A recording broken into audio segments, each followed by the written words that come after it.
sou aluna do IFSP Campus Catanduva e na aula de hoje será abordado o tema combustíveis fósseis e seus impactos ambientais. Começando com as definições e as classificações de combustíveis fósseis. Por definição, os combustíveis são fontes de energia não renováveis formadas há milhares de anos a partir de matéria orgânica, podendo ser classificados em o petróleo, o gás natural e o carvão. O petróleo, ele tem a sua origem em pequenos seres vegetais e animais da orla marítima que foram soterrados há milhares de anos, pela ação de micro-organismos, da pressão, do calor e do tempo. Essa matéria orgânica ela foi transformada em petróleo. Como a natureza contou com condições especiais e levou milênios de anos para produzi-lo, a humanidade não tem meios de produzir novas reservas de petróleo. Sendo assim, é importante considerar o petróleo como um recurso não renovável. A palavra petróleo vem do latim petrae, pedra, e oleum, que é óleo. Lembrando que é um material oleoso extraído das rochas. O petróleo é um líquido escuro, oleoso, formado por milhares de compostos orgânicos, com grande predominância de hidrocarbonetos. Mas como acontece essa ocorrência e extração? O petróleo ele é encontrado em bolsões profundos, às vezes em terra firme, outras vezes abaixo do fundo do mar. Tanto que acredita-se que 50% das jazidas mundiais de petróleo estejam sob o mar. A prospecção de petróleo, ou seja, o trabalho aí da sua localização, pode ser feita de várias maneiras. O método clássico é a detonação de cargas explosivas no solo, seguida de medição das ondas de choque refletidas pelas várias camadas aí do subsolo. O estudo dessas ondas nos dá uma ideia da constituição do subsolo e da possibilidade da existência do petróleo. Só uma observação: atualmente, por meio de aviões e satélites artificiais, são feitos também estudos que possibilitam a definição de regiões onde há maior probabilidade de existir petróleo, onde existe petróleo. Essas técnicas modernas permitem também a descoberta de poços de petróleo. Uma vez que descoberta essa jazida de petróleo, tanto em terra como no fundo do mar, elas normalmente obedecem o seguinte esquema que está representado na imagem. Então, na maioria das vezes, o petróleo é encontrado sobre água salgada, o que lembra a sua origem marinha, e embaixo dessa camada gasosa formada por CH4 ou C2H6, em alta pressão. Quando um poço ele é perfurado, podem ocorrer três hipóteses. Se a perfuração for feita em A, como está representado aqui na imagem, sairá o gás em alta pressão, com alta pressão, então, consequentemente, teremos um poço de gás natural. Se a perfuração for feita em B, irá jorrar o petróleo, impelido pela pressão do gás. Isto é, se tivermos um poço de petróleo. Já na perfuração feita em C, jorrará água salgada, que é um prenúncio da existência de petróleo, e a extração de petróleo no mar ela é mais difícil, tanto que a Petrobras atualmente é uma das companhias que detém a tecnologia mais desenvolvida para esse tipo de extração.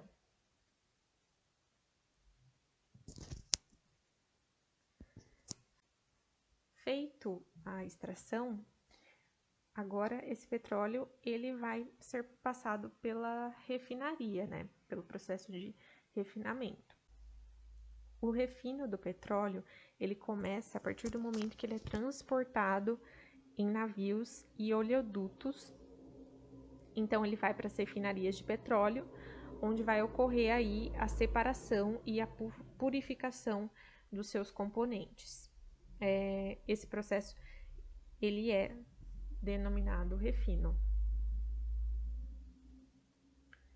Nesse esquema, o petróleo cru, né, ou bruto, ele entra na fornalha onde é feito o aquecimento.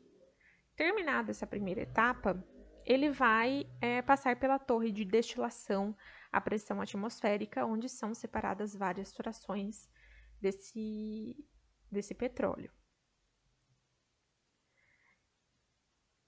Em seguida, né, o resíduo da primeira torre ele é aquecido e vai para a segunda torre de destilação a vácuo, ou também comumente conhecida como destilação a pressão reduzida, de onde vão sair vários óleos lubrificantes e o resíduo final. O cracking, ou craqueamento, ou também pirólise, representa a quebra de frações mais pesadas, né, das moléculas maiores do petróleo, que são transformadas em frações mais leves, que são moléculas menores, por meio do aquecimento. Ele é um processo bastante complexo porque a quebra, na verdade, a quebra de um alcano, de uma molécula muito grande, como é representado aqui na imagem. E após essa quebra, ele vai produzir vários compostos de moléculas menores. Então, essas moléculas menores podem ser alcanos, alcenos e, inclusive, carbono e hidrogênio, que são separados posteriormente. Por isso que esse craqueamento, né, ele é um processo muito importante, porque ele vai aumentar a quantidade e melhorar a qualidade da gasolina que vai ser produzida. Uma curiosidade é que, além dessa quebra que ocorre, esse tipo de processo origina inúmeros produtos que vão servir como matéria-prima para outras indústrias, por exemplo, o polietileno, um dos plásticos que são mais utilizados, né, no mundo atual. O gás natural, que é um tipo de combustível fóssil muito utilizado na indústria petroquímica, que tem como característica um alto poder calorífico. Contém menos impurezas que o petróleo, tanto que estima-se que no Brasil tenha reservas da ordem de 650 bilhões de metros cúbicos de gás natural. E por último, o carvão, que é utilizado em grande quantidade por indústria, né, pela indústria, principalmente siderúrgica e também termoelétricas na produção de energia, e é extraído da terra por meio da mineração. Mas o que acontece aí, né, com a questão dos combustíveis fósseis, né?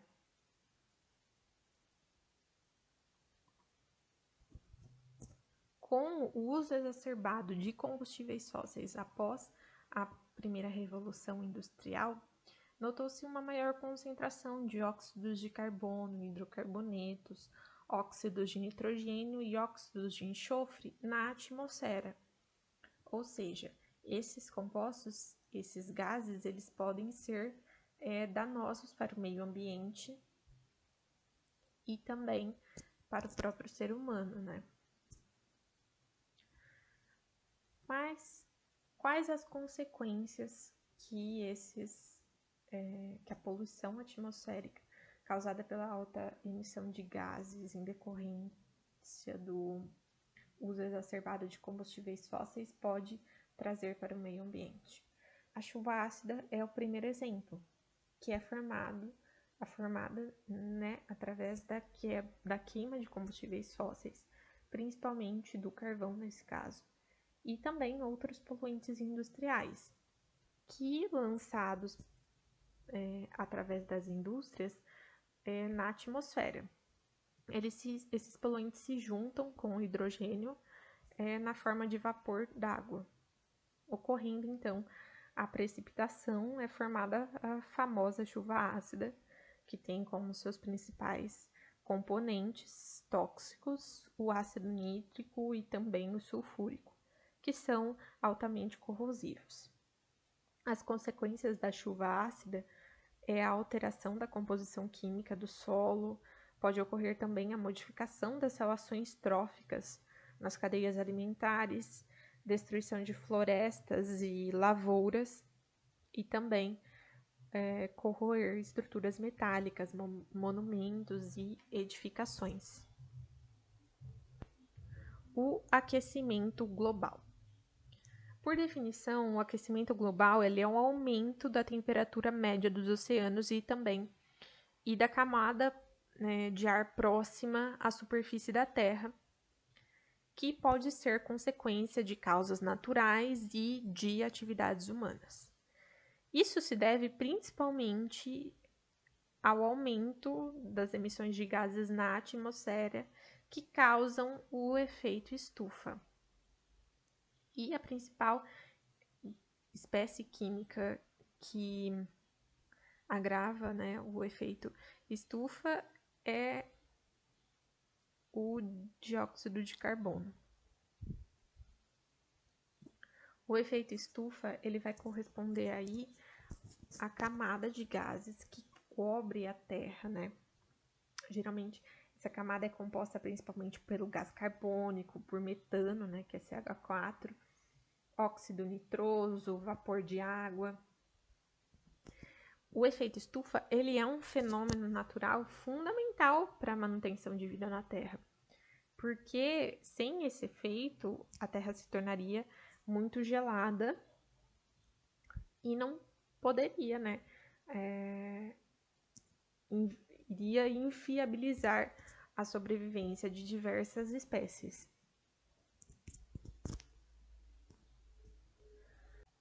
Do dia 1 a 12 de novembro de 2021, está ocorrendo a COP26 em parceria com a Itália, que ocorre aí na Escócia, teve início no domingo, dia 31.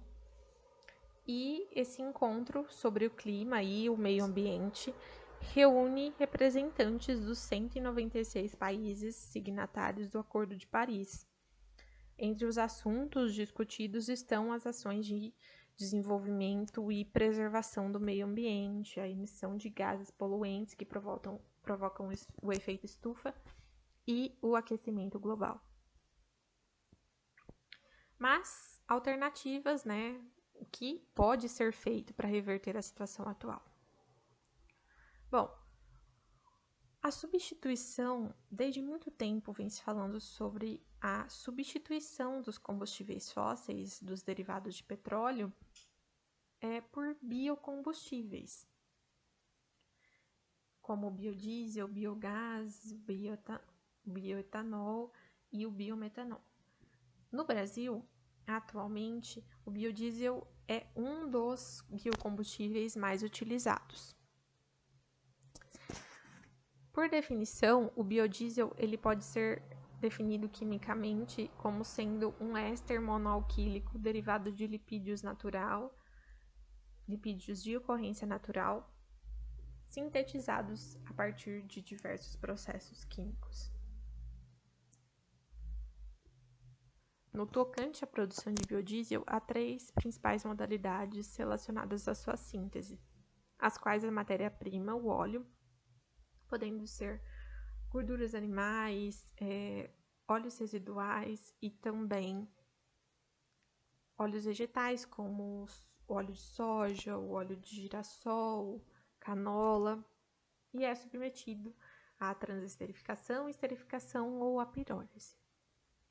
A transesterificação é uma síntese que pode ocorrer tanto em meio básico como ácido, e ela é compreendida quimicamente como sendo uma reação entre um éster e um álcool na presença de um catalisador, que gera como produto final um novo éster e água.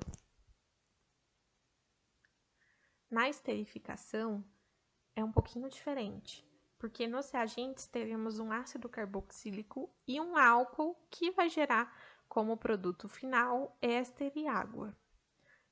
Nessa imagem abaixo tem a representação de uma reação de transesterificação catalisada por um ácido. E por último, a pirólise, que pode ser tanto um processo convencional como catalítico. No processo catalítico, ocorre aí em temperaturas e pressão consideravelmente baixas. E no convencional,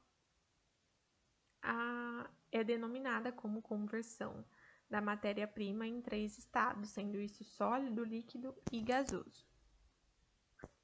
Mas a aplicação desse biocombustível, desses biocombustíveis, resolveria o problema da alta emissão de gases? Resposta é ainda não. Apesar de todas as pesquisas desenvolvidas sobre biocombustíveis, a aplicação total do biodiesel em motores de ignição ainda é uma realidade bastante distante. A resolução parcial da alta emissão dos gases foi adotada no Brasil a partir da mistura entre óleo diesel e biodiesel, que segundo a ANP, a porcentagem de biodiesel presente nessa mistura chegou a 12%. No mês de março do ano de 2020. Mas é sempre importante tornar esses assuntos sobre a alta emissão de gases poluentes como uma conscientização mais frequente, né? Porque tem uma relevância ambiental muito grande. E a aula de hoje é isso. Curtem, comentem, compartilhem e até a próxima.